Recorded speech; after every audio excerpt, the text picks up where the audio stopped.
Agreed to. I call the member for Charlton.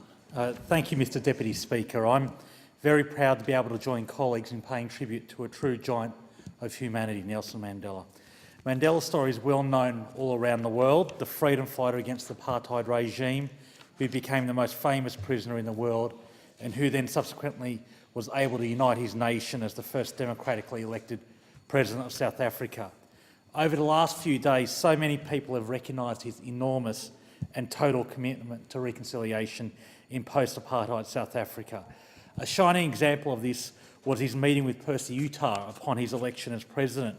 Utah had been the state prosecutor at the trial which resulted in Mandela's 27-year imprisonment and had demanded during that trial the death penalty for Mandela and his comrades. And yet here was the newly elected president not exerting retribution or punishment, but meeting the gentleman who had sent him to prison. As a Labor Member of Parliament, I'm very proud that the Australian Labor Party was one of the few political parties who provided assistance to Nelson Mandela and the African National Congress in the first democratic election in 1994. And it was broader than just the Parliamentary Labor Party. It was the combined trade union movement. I remember working in a building in Granville which has framed in its foyer I hope it was a reproduction of a ballot paper from that first election, which had a thanks from the ANC on it. And I also want to pay tribute to the remarks from people across the chamber, because this is a passing of a giant that unites everyone. And on his approach to power, I think many countries can learn from it. And I was very interested in the comments from the member for Browra, the Chief Government Whip, on the contrast with other countries in that region. And I think that's something that's very important. That's something, as someone from an Irish background, I know that the Northern Ireland is dealing with the same issues around reconciliation as well. So it's a very important time to take pause and reflect on the passing of a true giant. It's also important at this stage to acknowledge the efforts of people in Australia who supported Nelson's activities and the broader ANC. It's widely acknowledged that economic sanctions imposed by the international community, led by Australia in part, played a significant role in ending apartheid. Australians should be very proud of the role we played and grateful that we're led by successive Prime Ministers who were vocal advocates for ending apartheid.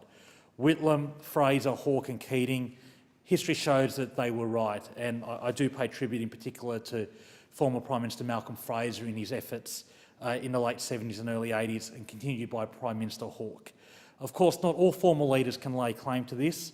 Former British Prime Minister Margaret Thatcher, former President of the United States Ronald Reagan and Australia's very own former Prime Minister John Howard were all opposed to Australia's efforts to end apartheid in various forms. Prime Minister Howard is on the record as opposing both economic and sporting sanctions. In fact, in 1975, Prime Minister Howard rose in Parliament to oppose the Whitlam Labor government's preventing the Australian cricket team from touring South Africa. His attempt at trivialising the issue of apartheid by suggesting that Australia can only compete with countries in which sporting teams are democratically selected is shameful. Apartheid was not a joke.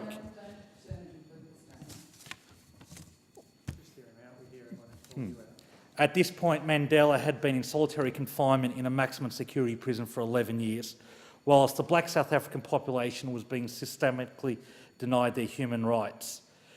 I raise this point, Mr Deputy Speaker, because when we reflect on the passing of a giant, a statesperson, certainly in the grand tier of statespeople, we shouldn't take this opportunity to rewrite history. We need to acknowledge their contributions and the political circumstances surrounding their passing. I think we should also note that the former Prime Minister Margaret Thatcher labelled the ANC as a terrorist organisation and vehemently opposed efforts by Commonwealth nations to end apartheid. And President Reagan used his presidential powers to veto the United States' efforts to end apartheid. So here we are acknowledging the passing of a giant, a man who was convicted of terrorism and a person condemned by various governments around the world in the past. We remember Mandela as a truly unique individual whose unwavering commitment to social justice and human rights leaves a legacy that will be held up as an example for generations to come. However, in doing this, we must also remember that some share a shameful legacy in opposing efforts to end apartheid.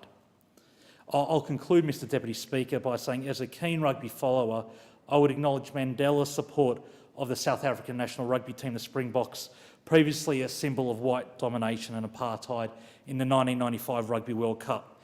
His embrace of the Springboks is another shining example of his commitment to reconciliation. The captain of the 1995 World Cup winning team, Francois Pienaar, said over the weekend that in post-apartheid South Africa, where there was real tension, he gave us all hope. There will never be another like him, and I agree with that. Thank you, Mr Deputy Speaker.